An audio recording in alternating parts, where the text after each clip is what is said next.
Salutations, everybody. Welcome back. There might be a little bit of ambient background noise today, which isn't aeroplanes because it's been a bit breezy. Andy has got his fluffy muffler on the microphone thing, but it might not take everything out, so apologies if the sound bit windy. It's a bit windy, and there's an aeroplane just going over now, so bear with. Okay, now that's gone. So today I want to talk to you a bit about something that I find is a cathartic thing for me, and it has been for quite a long time. And it's more about a hobby than it is about fibro, but I'm going to talk a little bit about how fibro has affected how I do things. But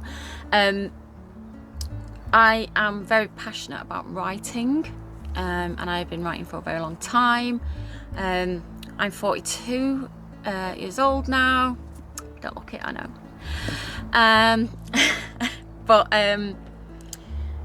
when I was a teen, 13, 14 years old, my grandfather passed away. And that was the first time that I was experiencing death that was closely related to me. And as such, I didn't really know how to deal with that. So I wrote a poem and found that the words just flew out. And as the words were coming out, I was feeling more at ease and relaxed. You know, obviously that the grief of a lost loved one is never going to be taken away, but it certainly helped me to write down a few words. And I so wish I still had that poem, and I may have it somewhere, but I haven't been able to find it because I do generally keep everything. So I'm sure it is going to be somewhere. But ever since then, I've been writing poems quite often. Sometimes you'll find that I find that I probably write more when I'm feeling low or sad or something's happened. But I do occasionally write things that are more upbeat. So I'm not going to say that everything is or woe is me and things like that. It was just a really useful tool for me, and I've always been interested in reading, so reading and writing, they just kind of aligned together really. And then as I grew up, I would keep these things to myself, these poems. I wouldn't necessarily share them with anyone. I just had a folder. Every now and then I might write a poem in someone's card or something, but it wasn't that. It wasn't for anybody else that I was doing it. This was just for me, and I suppose it works the same way that journaling would work for some people. And sometimes it's easier to write it down, get that frustration, that sadness, that emotion out now, and then you can go back and reflect on it later, and that just really helps to break things down a little bit. So things might have felt really, really difficult at one point, but then when you can reflect back and you can teach that old self, you know, how you've come along in your journey through life. So I just wanted to talk a little bit about writing, and to cheekily plug my book. I'm not really plugging it, but I did want to talk about it. I wrote this book and published it in June 2019. Yeah. 3rd of June 2019 this came out. And it's a proper book. It's a big book, and it's not just got big letters and word like pictures in. It's a proper book. And it's called Wode, and it was just an absolute joy to write. I'm very lucky. When I met Andy, before we actually met to face to face, we actually were chatting via messages, and we both have an interest in writing. He's a writer, I'm a writer, albeit I hadn't ever actually published anything at that point. So we found that we could spend a lot of time writing together, and most people will think that writing is more of a solitary kind of hobby, but because we both really enjoy it, we could sit opposite each other, we could bounce ideas off each other. We were reading along each chapters, you know, as we were going, giving each other feedback. And he absolutely became my muse. You know, he was, sometimes I would be stuck and not know where to go, and it might just be a glance over the top of the laptops and him catching my eye, and then it will just trigger something, or, you know, things like that. So we wrote together, and I got a bit too excited with this book, and I just wanted to get it out there, because I wasn't really bothered about anybody buying it. I was more bothered about, I wanted to have achieved something. I hadn't really achieved anything, I don't feel, in my life up until that point. There was nothing really that I felt that I could call my own. So I really found my writing mojo when Andy came into my life. And I decided to self-publish Wode, which is the name of the book. And even though it's been out a little while now, and I have sold a few copies, and I've got, you know, some really good reviews, there are some rookie mistakes in there. And I am going to be relaunching this book. I'm currently going through it again and again and again, and it will have a new cover, because again, I was just too excited. I was like a giddy kid. And maybe actually in this video we can show a clip of when I actually got the author copy, because that was a nice little giddy video.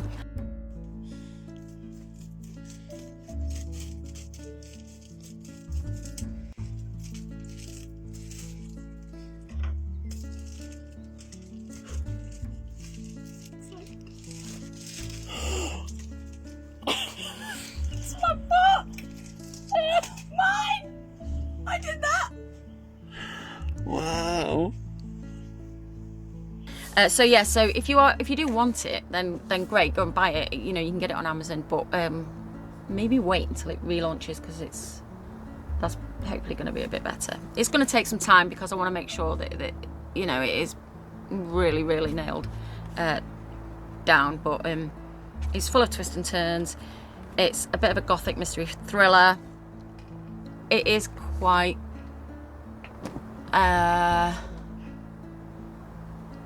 gory and shocking in parts, but I'm really proud of it. Really, really proud of it. And you should be. You know, when you do things like this, you should be proud of anything that you do. And then after this got published, I started to feel generally unwell, and that's when Fibro decided to come knocking at my door and throw a bit of a spanner in the works. So I had plans for a second book, not in the direct relation. There are Tenuous links. Yes, tenuous links to Wode in my book, my second book that I'm writing, that's called The Porcelain Hand at the moment. But that is taking a long time to write, because I am using the lessons that I learned from writing Wode. I am now also battling fibro, and sometimes that means pain is so severe I can't do anything. Sometimes I haven't slept for days and days and days, and I am in a completely delirious place. And then sometimes fibro fog means the words don't come out. So having fibro, at first after the diagnosis, I was so angry about having fibro, so frustrated. I just couldn't do things that I wanted to do, and lots of things I've had to adapt and change over time. And I still wrote poetry to help me kind of cope a bit when those words were able to come out. But I tended to, rather than try to sit down and write, I was finding more often than not that I was finding an excuse not to do it, because I was worried that fibro was going to interfere. And also, you know, whenever anybody is feeling not themselves, it's difficult to do anything. So I battled with that a lot, and I have started making more progress on that book, but I decided to, because it's quite literary and I need to do a lot of research for certain areas, because even though it's a work of fiction, I want as much historical accuracy for certain elements of the book that I can possibly get. So because it's quite a heavy going book, I will finish it, but I needed to park it and think about something else. So yeah, I haven't given up on The Porcelain Hand. It will get finished, and I have a real belief that that could be picked up and published the traditional way, as opposed to self-published like I did with Wode. So that is what my aim is for The Porcelain Hand. But I decided to start writing an easier book, and not easier in the sense that that the subject is easier or anything like that. I just wanted to keep up the momentum of writing and try and get that habit back. So I decided to, look, I don't like chit-lit books, or those Rudy books like The Shades of Grey, but I decided to try and write one. I don't think you were expecting me to say anything about that, were you? No, that's it. So yeah, but I am doing a little project. You say you don't like chick lit, but you've read a few and you've enjoyed them. Yeah, I've read a few of authors that I've come to know through a group that I'm kind of chuffed to be a bit a part of in the bestseller experiment, and I did read a few of the books in there, and they actually were really good, and I loved them. So I thought, why don't I give it a go? And to help me, one of the other authors that is in that group, Rhoda Baxter, actually wrote a book about a how-to guide for that particular genre. So I'm kind of using what I learned from her and those that I've read, and I'm trying to get something out there. So it's going to be a series of novellas, not really novels, novellas. So I've already done book 1, I'm in the middle of book 2, which I'm hoping to have done by the end of this month, and then I'm going to do book 3, and then polish them off. But by doing that, it's really helped me, because it's not so intense. And with fibro, when you are struggling with whatever symptom it is, it's rearing its head at that moment, with that I can pick it up so much easier, and you can kind of put a few of maybe your own life experiences in there, not the rude bits, don't worry mum, I'm not putting anything about rude things in there, but yeah, I might even cut this bit out because I'm a bit scared. It's okay. Anyway, so what I actually wanted to do, I've waffled on far too long about the books and things like that, is I actually wanted to read a couple of poems that I've written and posted with my social media, so via Instagram and Twitter and things recently. I say recently, one is from September last year, and one is towards the beginning of the month. So I just wanted to read a couple of it's a bit of an insight into fibro from the words of, from my poem word. I can't even word right now. This is great, isn't it? I'm talking about words and I can't even word. Have you heard the word? About the bird? Yeah. Papa uma mau mau, papa uma mau. Papa uma mau mau, papa uma mau mau, papa uma mau mau, papa uma mau mau, papa uma mau mau, papa uma mau mau, uma mau mau, papa uma mau mau, papa uma mau mau, papa uma mau mau, papa Uma mau mau. Anyway, and they don't have titles or anything, but there's two that I want to read, and I'm going to read the more recent one first. Don't know why, just that. So bear with me, because I've never really read out my poems out loud to anybody else. I feel a little bit like Mike Myers in So I Married an Axe Murderer right now when he's doing Poetry Club. Okay. A sludge of wet cement, trudging, wading, ton weights pulling me down, no sleep, again. My eyes roll, tumbling down a spiral staircase into the black abyss. It renders me useless, defeated, abated. Stabbing away, chipping and gnawing, it twists and contorts, it's sleek and it's snide. The thing about FM is its ability to hide. I'd like to understand more about each symptom and each cause.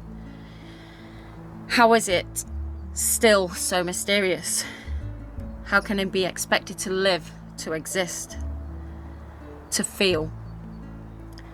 At detriment to everything, I fear the burn, sting and stab, lost in a world of fumbled chaos, trying to do more for others, pushing myself and my needs to one side. Want to sleep, a proper sleep. It needs to be restful and completely deep.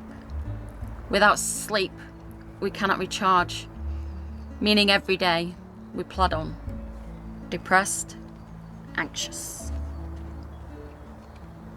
That sounds awful, doesn't it? No, it's really good, that poem.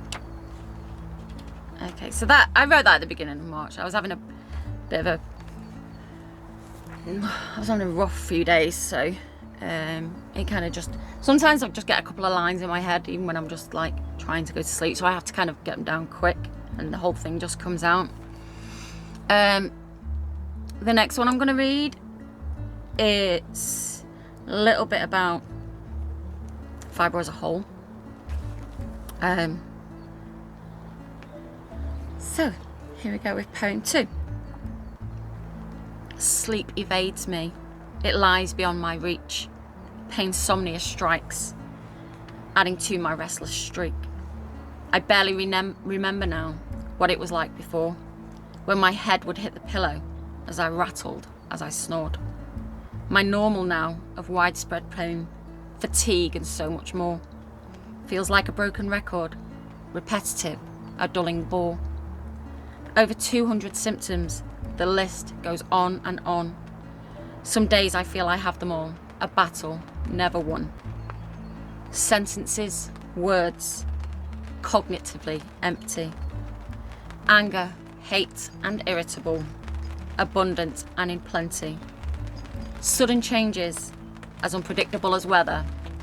Horrifying burns, with touch as light and gentle as a feather. With no known cure, I can only learn to adapt and cope. This doesn't make life easy, and it's hard to hold on to hope. It's lonely, and it's isolating. It's dreary and it's dark. Forever I run on empty, in constant fight or flight, no spark.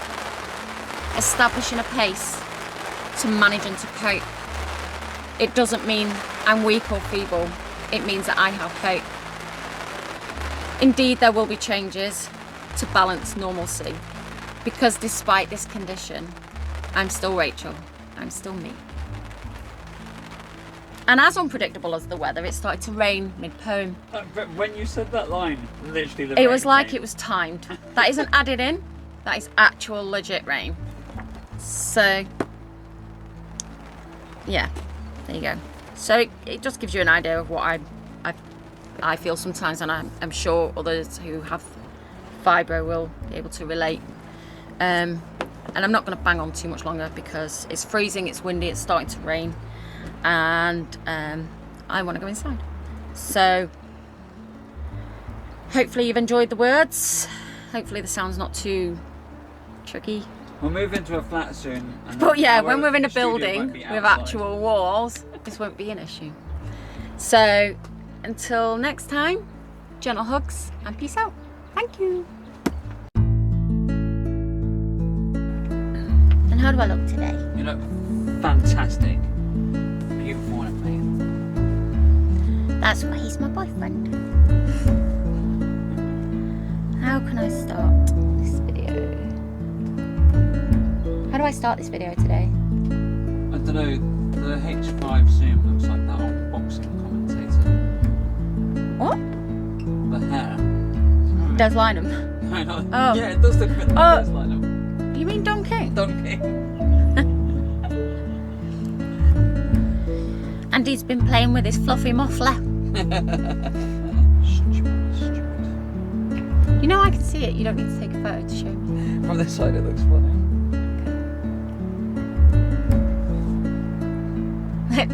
That does look like Don King's hair. We'll have to put a picture in now to show you what that looks like. Okay, ready? Yeah. Salutations.